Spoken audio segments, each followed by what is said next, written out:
Hey guys, welcome back to my YouTube channel. Nta here. If you have already subscribed and liked my YouTube channel, you are amazing.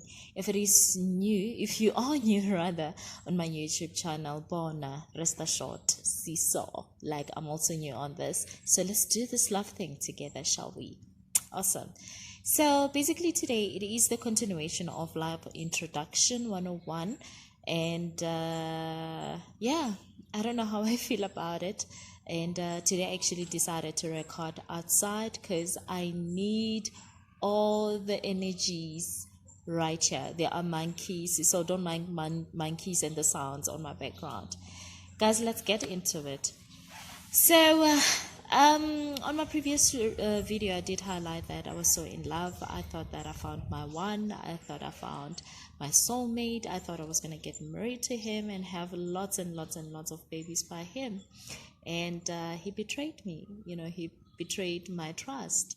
And with that relationship alone, I learned the truths about relationship. It actually forced me to grow. I learned that relationship can actually influence us. It can influence our well-being. They can nurture us and help us to grow, to become better people.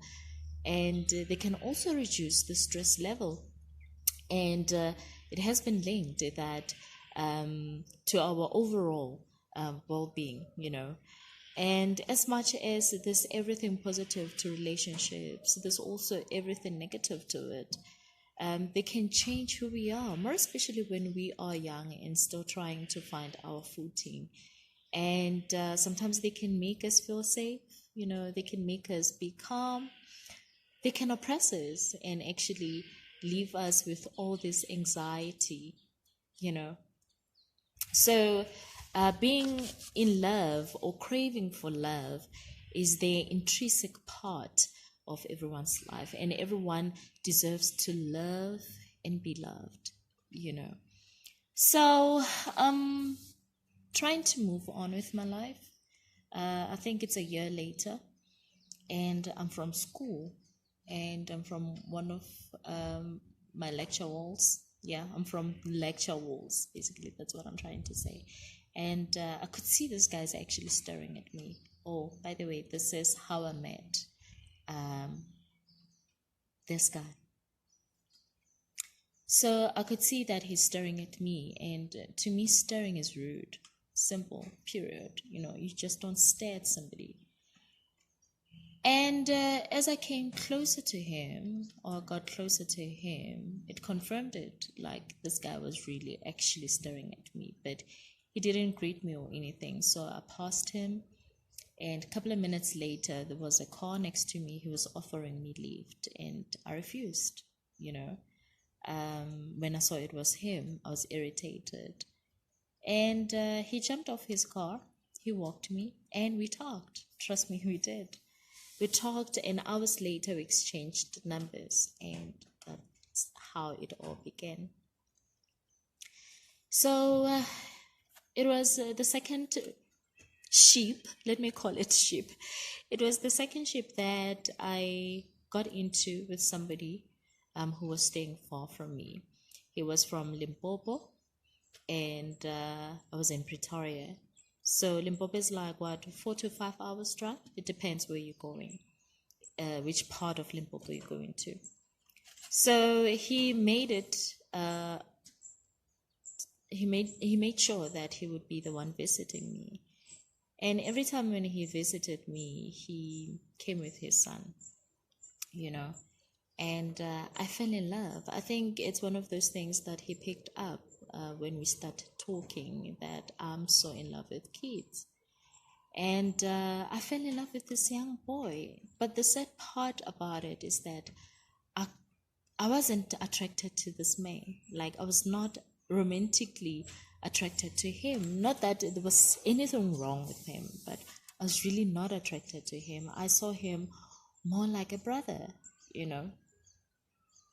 So I thought maybe I was feeling like that because people like us who have survived any form of abuse, it might be from a partner, it might be from your parents, We have all kinds of issues, right? And these issues actually affect our ability to bond well with others and form any form of healthy attachments.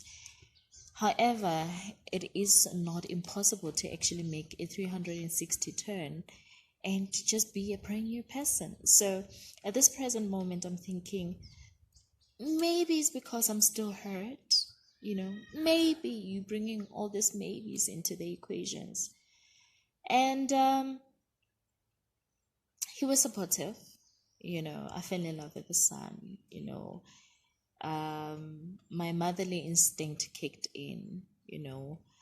His son at that time was 4 years old. And he was the most adorable thing ever. I knew how to love a child before I had mine with that young boy, honestly speaking, because I was physically touching him, I was changing him, I was feeding him. So the guy on the other side was really supportive, was encouraging me, pushing me to be the great version of myself. And I remember inviting him, because I've always been a lover of things. I remember inviting him to my beauty pageant. He came, and for the young achievement, he actually suggested that we go out to have something. We did go out.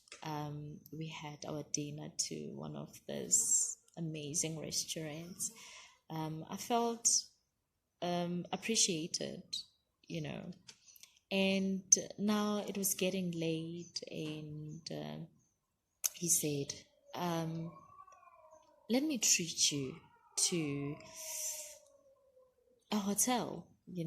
I knew that, me going with him to a hotel would mean something else. I'm not attracted to this man. And I told him, listen, I want to go home. Like, I want to go back to my rest, and he said, the traffic is congested right now.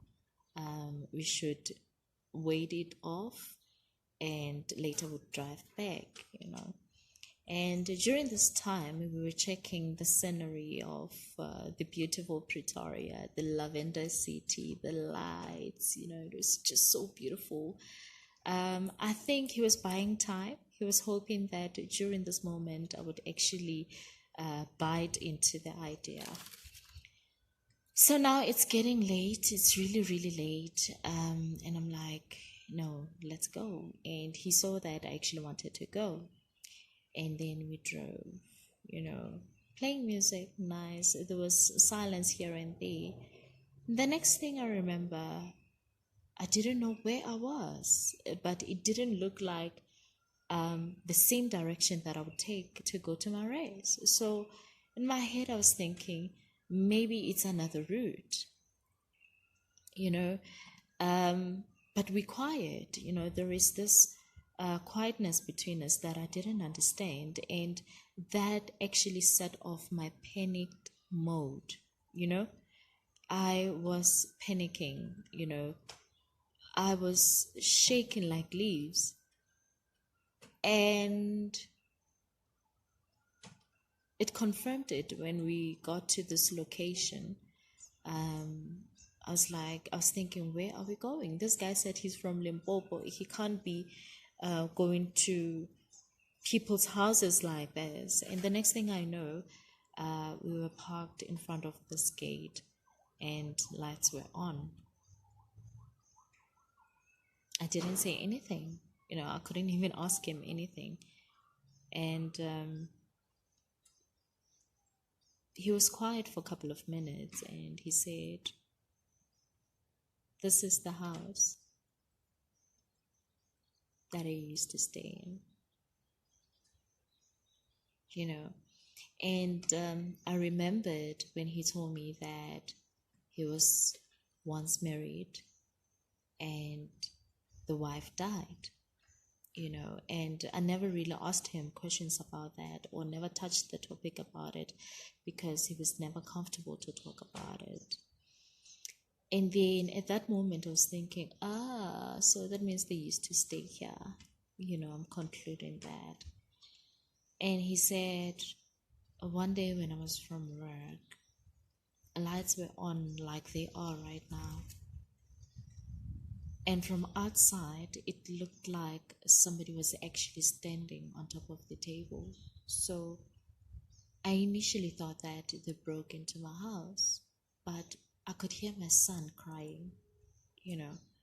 And then I thought maybe she's fixing something on the roof. So when I got into the house, it was my wife. She was hanging from the roof. My wife had killed herself.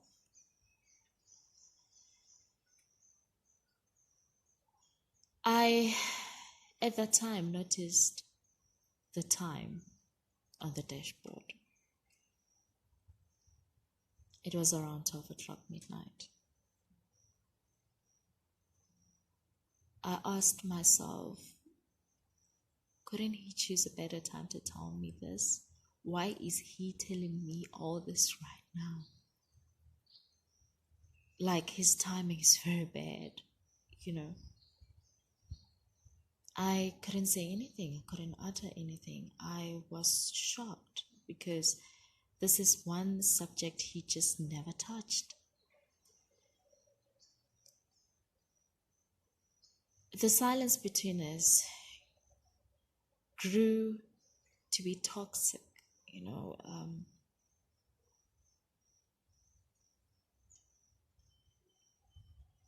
and he drove.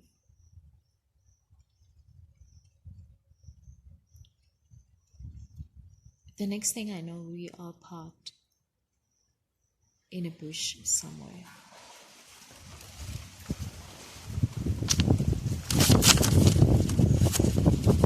At this time, I'm thinking, my lady, you can't say you know this guy.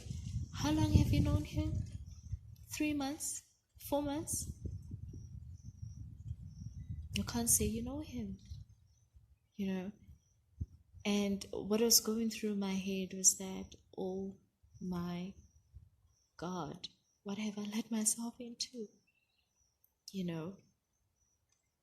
I thought, that's it. The guy's going to rape me. He's going to kill me. And he's going to dispose my body here. That was what was going through my head at that time. And all the car doors are locked. I'm thinking, I'm panicking. I'm saying, even if I scream, who's going to hear me? It's like around midnight to 1. We are in the middle of nowhere. At that time, I started stinking, like when you're sitting and you stink. I could smell myself like it's something that is rotting, and I started crying. I remember I lowered the car seat. I lowered it back, and I was on my back, and I lifted my hands, and I started praying, I said, Lord, if today is my last day,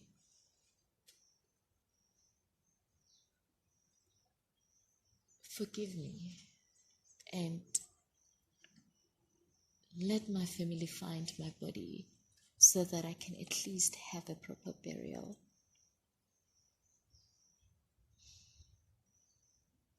And I said, amen. When I said amen, I was ready. I was ready to be killed, to be raped. I somehow prepared my mind, like, do whatever you want to do.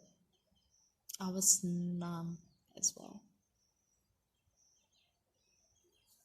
And then he said, I don't know what it is about you. He was very calm. And he said, the love that you have for my son. He also said, at this moment, You should thank the God that you pray. I cried. I continue crying. I don't know what is in his head, and at the same time I feel like, would you just stop talking and just rape me and kill me already?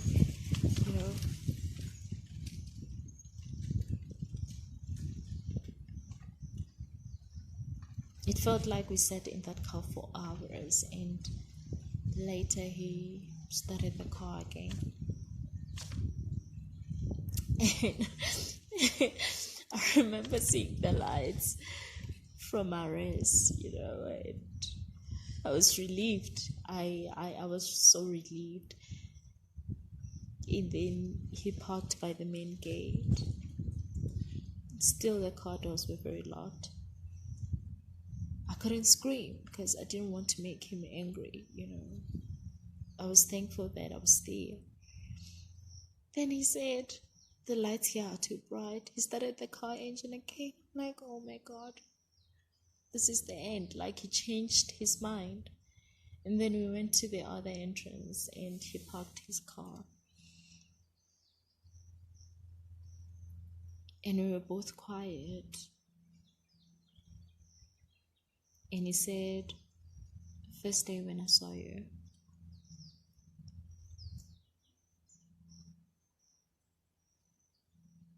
you looked exactly like my wife. You still do. And he took out a picture of his late wife.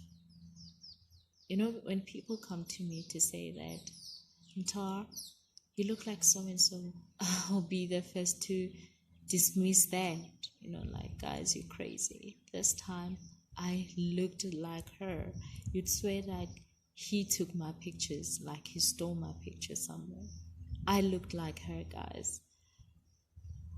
The physique, the complexion. I used to have long hair that time. Whew. And he said, I'm angry.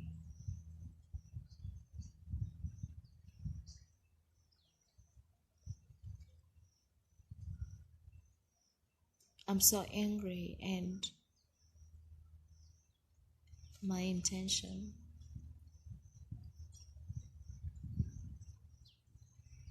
we're not good about you because I'm HIV positive.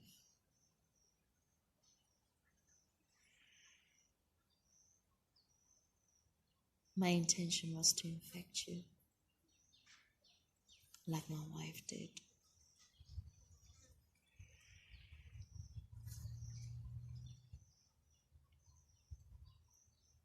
I cried. He cried.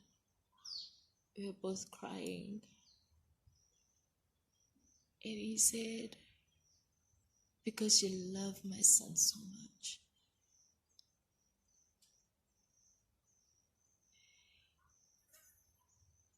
I think that's what saved you. He said, it scares me in saying that one day I would leave him. Every time when I cough, I get even more angry.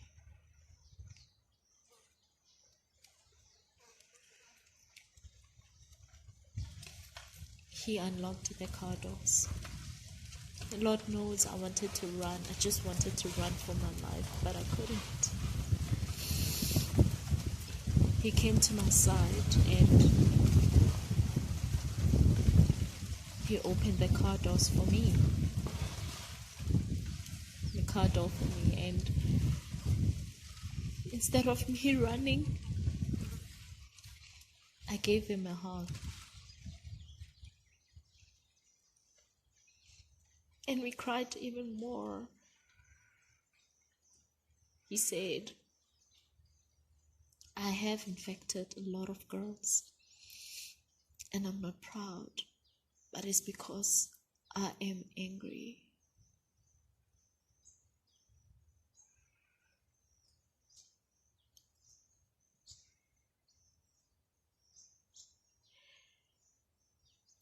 I remember many times when he tried to seduce me, when he tried to buy my love,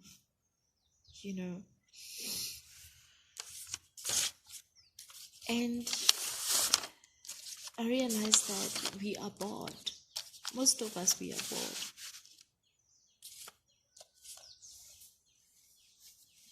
He couldn't do that with me. Today, as I'm speaking to you right now, I could have gotten myself in what I thought it was a loving relationship. And out of it, I could have settled.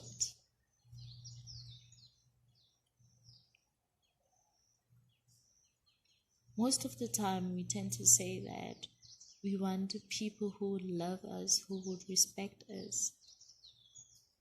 But do we respect ourselves? What if we are self-sabotaging? He did mention that he tried to buy me. He saw another side he never knew existed. I was honest with him from the onset, that I'm not romantically attracted to you.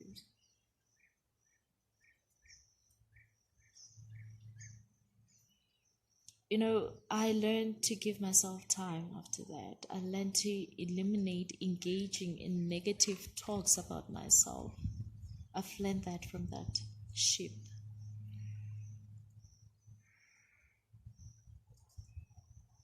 I had a weak personal from all my relationships, all 3 relationships, including the one that I'm telling you about.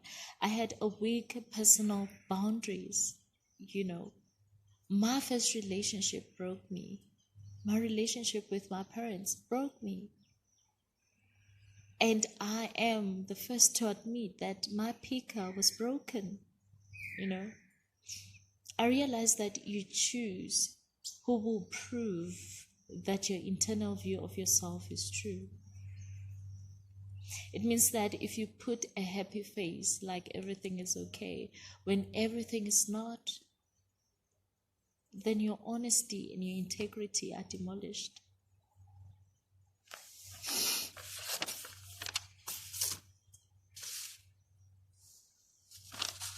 A few months later, I realized that the guy lied about his identity. He lied about his name. I'm not even sure if that boy was his son. I don't know. There are some aspects of my current reality which I would not trade, even if given an option to somehow go back, And I can never know with certainty how this hypothetical alternative path of my life would develop. But I'm fairly certain that if I'd be much more discerning about choosing a partner, it would be quite different.